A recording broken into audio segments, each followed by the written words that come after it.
I'll do it now. Right, try it. Can you hear me now?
Hello, it's 5 p.m. and you're watching Salford Now. I'm Charlie O'Loughlin. And I'm Harriet Haywood. Here's what's coming up on today's show.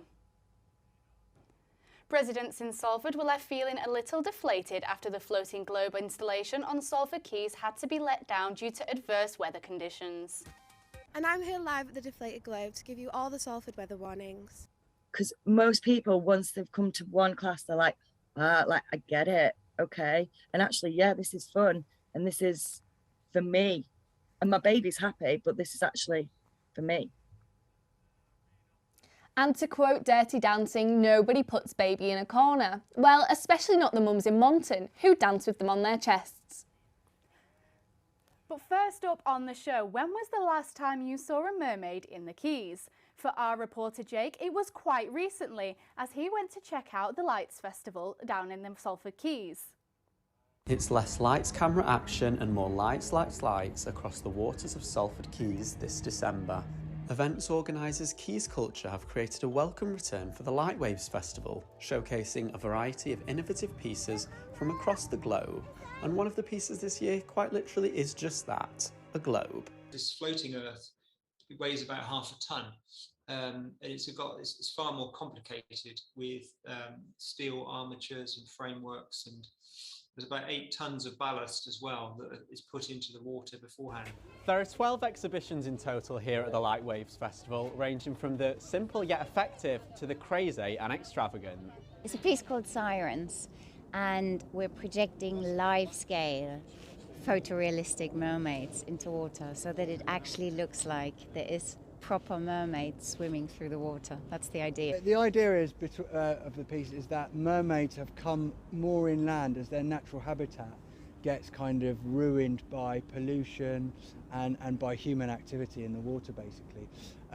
So it's kind of also inspired by, we saw some whales run aground quite recently. We went to see them and it was quite sad, and it's that idea that humanity is kind of displacing the natural world.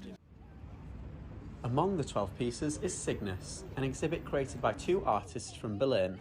The display consists of a raft of light-up swans gently meandering to ambient singing. Well, it was created by the 2 of us one night in Lucerne, at the Lucerne Lake in Switzerland, where we were invited to another light festival. And there, amongst the light installations, all the swans, the real swans, were going about, and we thought this amazing idea to, what about if they just all suddenly come together and form a circle and start to dance? But whilst the event looked set to be an outright success, it appeared the Great British Weather had other ideas. After being open for just one night, the organisers made the decision to cancel the event on Saturday evening after the storm hit Salford hard. And despite being able to get back up and running on Sunday evening, it was not meant to be for the floating Earth, which ultimately became a deflated Earth as it began to crumble following the extreme weather. And today, the Earth lies deflated on the water's surface. But Keys Culture have expressed plans to get the floating Earth sculpture back out for all to see when it is safe to do so. So while not all the lights are shining brightly anymore, it's safe to say the Keys is definitely enjoying a pop of colour. Jake Penkethman, Salford Now. Thank you, Jake. Now, the bad weather closed down the globe feature, turning it into a floating Earth into a flat Earth this weekend. But what effect will it have on the rest of the week? Our weather correspondent Olivia Linley joins us live at the Keys. Olivia, what does the forecast look like? Throw it up. There appears to be a little bit of a technical issue with Libby at the minute, but we'll hopefully get back to her. Yes, so if we can get back to Olivia, we will do, but it is definitely getting colder at the moment. And as the build up to Christmas happens, there's only 19 days left to go. But with the Omicron infection rates increasing, there are some uncertainty on if Christmas celebrations can go ahead as we hoped. Now, Ollie Dunkley is here with us today. Ollie, can you tell us where the government currently stands with Christmas and COVID? Yes, so there is a lot of uncertainty when it comes to the... Uncertainty comes from the top, with Boris Johnson saying Christmas should continue as normal. He's been contradicting one of the country's top medical chiefs, Dr. Jenny Harries, who said people should reduce their social contact. Further mixed messages have been fed to the public, with Tory MP Therese Coffey saying people should avoid snogging under the mistletoe. Amidst this confusion, Salford currently have 400 coronavirus cases per 100,000 people, which is the second highest within Greater Manchester and is only 40 cases lower than the nation as a whole. There has been an exponential increase of infections in South Africa, where the variant was first identified, which could very easily be the case here if action isn't taken quickly.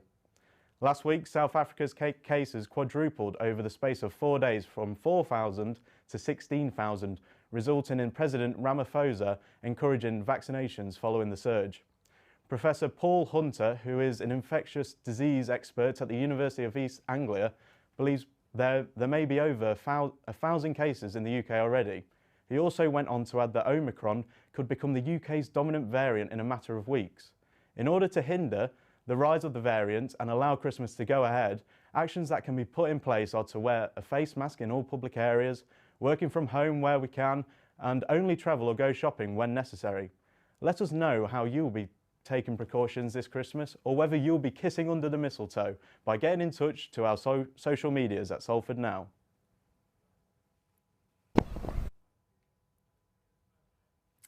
Thank you, Ollie. Now, the bad weather again closed down the globe this weekend, but what effect will it have on the rest of the week? We're back with our weather correspondent, Olivia Linley. What does the forecast look like, Libby? It seems we definitely cannot get Libby, but as we all know, it's wet, cold and dark outside, which is a current for Salford. But thank you very much for the COVID information, Ollie. Well, you heard the man, be sure to stay away from any mistletoe this year. A mum and baby dance class in Monton is showcasing the benefits of baby wearing and the feel-good factors this can have for both. Our reporter Annie May Walker boogied on down to the class. Sidestepping to a sleepier baby. This baby-wearing dance class offers a safe space for mums to not only get some exercise, but also to better their mental health, all whilst learning how to safely strap their babies. I feel like it is a huge part of my life. It's almost like I've joined a lifestyle. It's just, I can't imagine my life without it. I don't know what I'd be doing. And I just feel like I've got such purpose. There's so many people I meet that I'm helping every week. And there's so much amazing feedback we get. Dance Like a Mother was the first of its kind, starting in 2016. Some going back as well. Then we've got that. But after the pandemic forced the dance lessons to go online, the benefits of being face-to-face again can be felt by all of the mums. Before babies are born, you don't really get to meet many mums then, and then it feels a bit isolated when they're first born, so it's good to get out and meet people with similar age babies, and even some with older babies, so that we can get some tips for the months ahead. By wearing their babies, the children actually cry less, and studies show that it can even help to regulate their baby's heart rate and temperature. But perhaps the most valuable benefit is the added bonding experience between mother and child. Behind me, Charlie is instructing her baby wearing dance lesson. There are 12 mums here today in Salford, but across the UK there are over 250 mums getting involved. The instructors begin their sessions by showing the mums how to strap their baby safely. They must be tight, in view at all times, close enough to kiss, and the chin must be off the mother's chest, with the baby's back supported. It is all about making that first step of making yourself get to a class.